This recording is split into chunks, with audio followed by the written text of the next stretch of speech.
We live in a world where we have to wear masks every single day.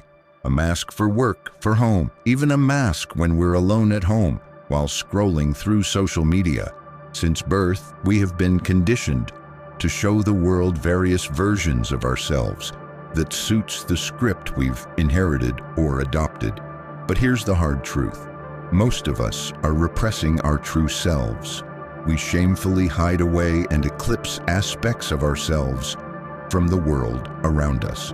Today, we're going deep into the psychology of repression, the price we pay for hiding from our true nature, and what it truly takes to be honest with ourselves, to live a more authentic life. This isn't going to be sugar-coated, and the goal isn't to make you feel better. The goal here is to release you, to make you think, to make you take a hard look in the mirror at yourself. Let us first define what is meant by true nature. True nature is not just about your personal desires or cutesy personality quirks. Your true nature is the most raw, unfiltered essence of who you are before fear, shame, or social norms grabbed hold of you and began shaping you from birth. It encapsulates your instincts, your unruliness, your creative senses, and your darkness. Yes, your darkness. The deepest, most inner parts of you you'd rather not admit exist, but they certainly do exist. Denying those deep, dark aspects doesn't erase them. You can't run from them. Denying them only causes the soul to be suppressed and slowly die. Psychologist Carl Jung called this the shadow self. It's not evil. It is not malevolent. It is simply repressed. And that repression has serious psychological consequences to our mental health. The uncomfortable reality is that many of you are not who you pretend to be. Facing your inner demons means acknowledging your flaws, your past mistakes, your jealousy, your resentment, your weakness, and the ways in which you live life that is not fully sincere. It shatters the carefully constructed ego and the illusion of control. Most people would rather live in denial than admit they are the source of much of their own suffering. It's easier to blame the world, other people, or circumstance than to accept personal responsibility.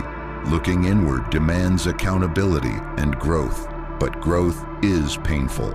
It means sacrificing your pride, your victimhood, and your excuses. It means sitting with shame, guilt, and regret without numbing them.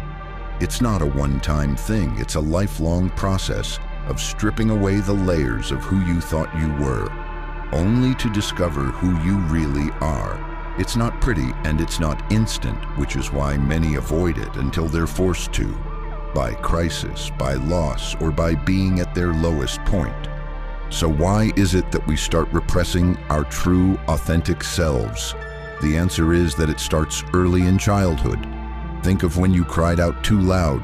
Were you scolded or told to be quiet? When you felt angry and lashed out, were you sent to your room to sit in your anger? When your curiosity grew or you became too playful, or perhaps were viewed as too emotional, you were punished or rejected. Little by little, with each self-expression, you learned that some parts of you were wrong. You were taught to hide your authentic feelings for the sake of becoming socially acceptable for others. That's not parenting gone wrong. That's culture at work. Society craves order, so it teaches conformity and acquiescence. While we were practicing conformity, our nervous systems adapted only to survive, not to thrive. We internalized that rejection and started hiding the parts of ourselves that didn't win the approval of those around us. That's repression. The authentic self was restrained, inhibited, shamed, blocked off into the realm of the unconscious mind. Repression is a defense mechanism where individuals unconsciously block out their thoughts, memories, or emotions that they find too painful or unacceptable to confront. While it may offer short-term relief, over time, repression leads to emotional congestion. Unprocessed feelings build beneath the surface and can manifest as anxiety, depression, irritability, or a persistent sense of emptiness. Because the repressed material is unconscious, individuals often don't realize the source of their suffering, making it difficult to address. This internal conflict creates psychological tension as the mind tries to maintain control by avoiding discomfort while the repressed content continually pushes for expression. Let's be clear, repression is not harmless. It's not just the way things are. This restraint creates a split within us. You are forced to become two different people, the one the world sees and the one screaming silently underneath, suffering from the shackles that bind the true you. That split leads to anxiety, depression, self-sabotage, addiction, even broken relationships. How many times do you think a relationship failed because you held back who you truly were? How different do you think things would have been if you were not afraid to be your authentic self? This lack of authenticity can lead to inauthentic connections, emotional dissonance, and chronic misunderstanding in relationships, as others may sense the disconnect between your external behavior and your internal truth. Ultimately, hiding parts of yourself undermines trust and intimacy, both of which rely on openness, self-awareness, and acceptance of the whole self. Just think about how many people live day-to-day lives they secretly hate. Look at the people who are stuck in jobs that feel like a prison, marriages that feel like contracts, social circles that totally deplete and drain them. This isn't accidental. These are symptoms of a chronic illness, an illness that robs us of our authenticity. Repression hinders self-awareness and emotional growth. When individuals disconnect from their true feelings, they may struggle with decision-making, forming authentic relationships, or even identifying what they truly want in life. Their behaviors may become reactive or self-sabotaging, driven by hidden emotions they don't fully understand. In therapy, bringing repressed content into conscious awareness through techniques like free association, dream analysis, or somatic processing can lead to profound healing. By facing and integrating these hidden aspects of the self, people can regain a sense of wholeness, inner peace, and the freedom to live more authentically. And the most terrifying part? Most of us don't even know we're doing it to ourselves. We've worn the mask so long we think it's our face. Repressing ourselves is like a paralyzing poison that we keep administering to ourselves over and over again. We slowly die from it, not a physical death, but a mental and emotional death. So how do you know if you're repressing your true nature?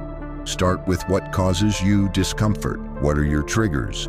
Which type of people annoy you? What is it that you envy? What do you seek to avoid? While these may seem random, they aren't random. They're reflections of suppressed and disowned parts of yourself.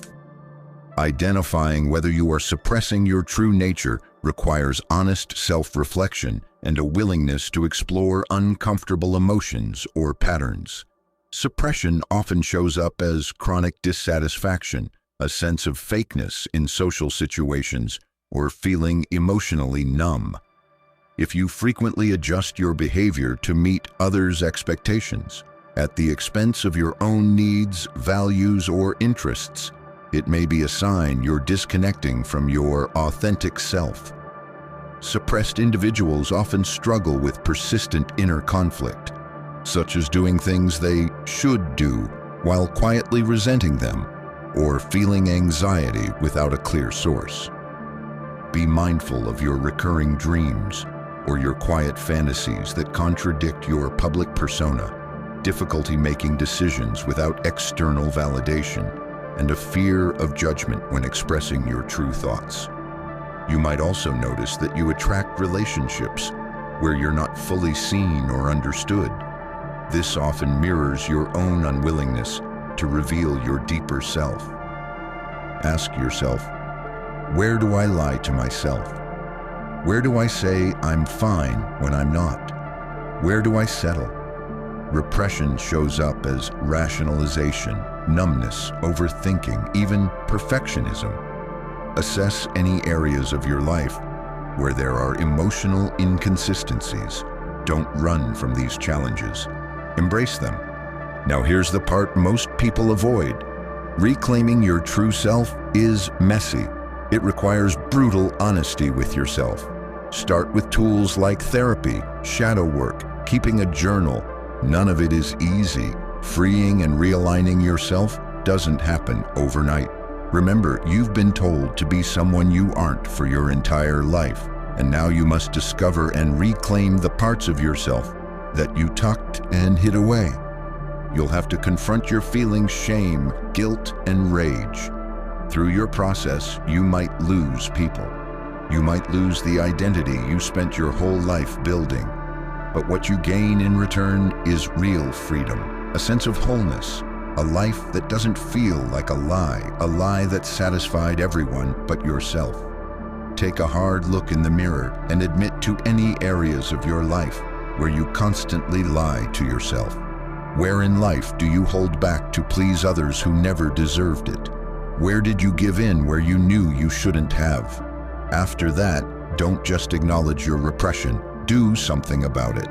And no, it doesn't mean acting on every impulse or carelessly responding to every situation or interaction. It means integrating your impulses so you can choose your life consciously, not as a puppet of your past, but as a person awakened to the full range of your humanity. If this hits something deep, good. That discomfort, it's a sign you're finally waking up to be able to take the first step to your freedom. Don't run from it. Get curious. Start asking the hard questions. Because the truth is, repressing your nature is actually the easy part, but reclaiming it, that's where the real work and real life begins. Comfort and complacency hinder growth and development. Discomfort and challenge promote growth. I'm not here to give you answers. I'm here to challenge you to go looking for your own. Only you can do your own work. Only you can embrace and realign with your shadow self. If you found value in this, please like, share, and subscribe. What part of yourself have you been hiding?